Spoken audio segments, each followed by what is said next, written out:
வணக்க நண்பர்களே, இன்னைக்கு ரொம்பவே சுவையான உருளைக்கிழங்கு போண்டா எப்படி செய்யறதுதான் பார்க்க போறோம். அடுப்பை பற்ற வச்சுக்கலாம்.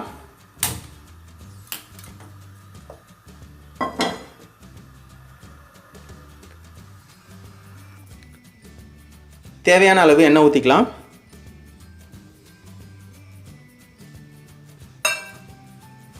எண்ணெய் நல்லா காயட்டும். எண்ணெய் நல்லா காஞ்சிருச்சு. கொஞ்சமாக கடுகு உளுத்தம் பருப்பு சேர்த்துக்கலாம்.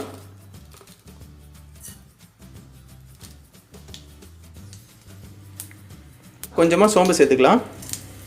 அடுத்ததாக ஒரு வெங்காயம் இந்த மாதிரி குட்டி குட்டியாக கட் பண்ணியிருக்கேன். அடுத்து அதில் சேர்த்துக்கலாம்.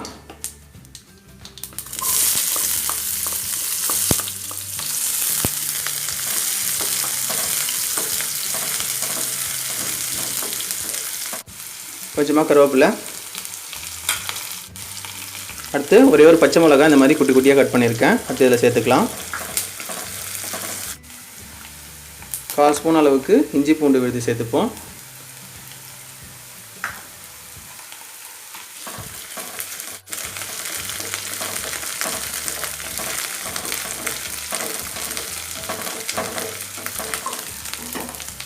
அடுத்து ஒரு சிட்டிகை மஞ்சள் பொடி,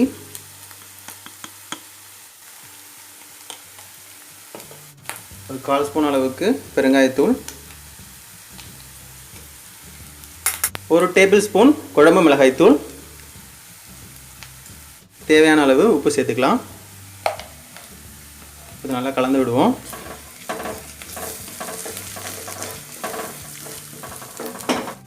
ஏற்கனவே ஒரு 2 உருளைக்கிழங்கு நல்லா வேக வச்சு மசிச்சு வச்சுருக்கேன். அடுத்து அதில் சேர்த்துப்போம்.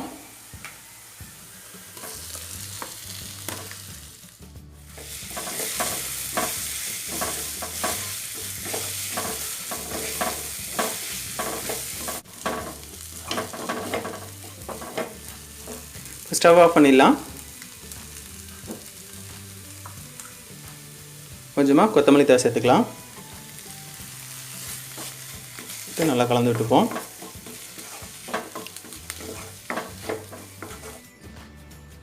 உருளைக்கிழங்கு மசாலாவை பொறுத்த வரைக்கும் சில முக்கியமான விஷயம் நான் சொல்கிறேன். இஞ்சி பூண்டு விழுது அதிகமாக சேர்த்துறாதீங்க. ஃப்ளேவர் ரொம்ப அதிகமாகிடுச்சுன்னா நல்லா இருக்காது. கரம் மசாலா சில பேர் சேர்ப்பாங்க, அது ஆப்ஷனல் தான், உங்களுக்கு தேவைப்பட்டால் சேர்த்துக்கலாம். அதே மாதிரி தனி மிளகாய் தூள் காட்டிலும் உங்களுக்கு வீட்டு குழம்பு மிளகாய் தூள் சேர்க்கும் போது ஃப்ளேவர் இன்னும் நல்லாயிருக்கும். சரிங்க, இந்த உருளைக்கிழங்கு மசாலாவை நல்லா ஆற விட்டுட்டு சின்ன சின்ன உருண்டையாக்கி எடுத்துக்கலாம்.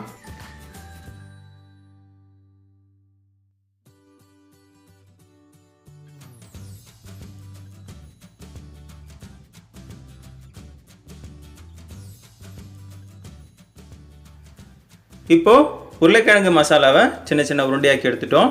அடுத்ததாக நம்ம போண்டா மாவு ரெடி பண்ணிப்போம். 1 கப் கடலை மாவு, 1 டேபிள் ஸ்பூன் அளவுக்கு அரிசி மாவு, 1/4 ஸ்பூன் அளவுக்கு பெருங்காய பொடி, 1/2 ஸ்பூன் காஷ்மீரி மிளகாய் தூள், கொஞ்சமாக கலர் பொடி தேவைப்பட்டால் சேர்த்துக்கலாம். தேவையான அளவு உப்பு சேர்த்துக்கலாம். இப்போது இதில் கொஞ்சம் கொஞ்சமாக தண்ணி சேர்த்து இதை கலந்துக்கலாம்.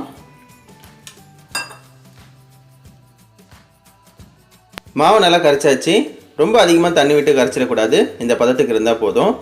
ஏற்கனவே ரெடி பண்ணி வச்சுருந்த அந்த உருளைக்கிழங்கு உருண்டைகளை இந்த மாவில் டிப் பண்ணி எண்ணெயில் போட்டு பொரிச்சு எடுத்துக்கலாம். அடுப்பை பற்ற வச்சுக்கலாம்.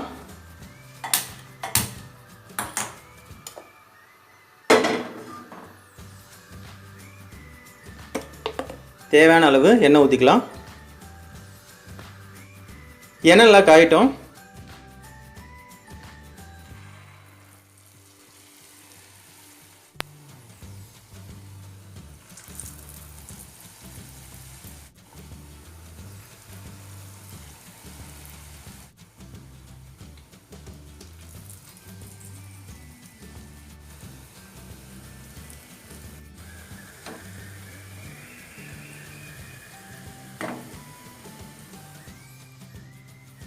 ஆயில் பபிள்ஸ்லாம் நல்லா அடங்கியிருக்கு பாருங்கள். இப்போ எடுத்துக்கலாம்.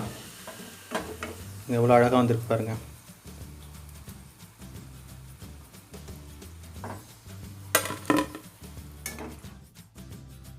ரொம்பவே சுவையான உருளைக்கிழங்கு போண்டா தயாராகிடுச்சு. மாலை நேரத்தில் இஞ்சி ஏலக்காய் தட்டி போட்டு ஒரு டீ ரெடி பண்ணிவிட்டு இந்த உருளைக்கிழங்கு போண்டாவை செஞ்சு சாப்பிட்டு பாருங்கள். உண்மையிலேயே சூப்பராக இருக்கும். நீங்களும் உங்கள் வீட்டில் அதை ட்ரை பண்ணி பார்த்துட்டு உங்களுடைய ஃபீட்பேக்கை எனக்கு கண்டிப்பாக சொல்லுங்கள். இந்த வீடியோ உங்களுக்கு பிடிச்சிருக்கு அப்படின்னா லைக் பண்ணுங்கள். உங்கள் ஃப்ரெண்ட்ஸ் எல்லாருக்கும் இந்த வீடியோவை ஷேர் பண்ணுங்கள். இன்னும் நம்மளுடைய சேனலை நீங்கள் சப்ஸ்கிரைப் பண்ணல அப்படின்னா இந்த வீடியோ கீழே இருக்க அந்த சப்ஸ்கிரைப் பட்டனை கிளிக் பண்ணிவிட்டு அதுக்கு பக்கத்தில் இருக்க பெல் பட்டனை கிளிக் பண்ணுறேங்க. நன்றி.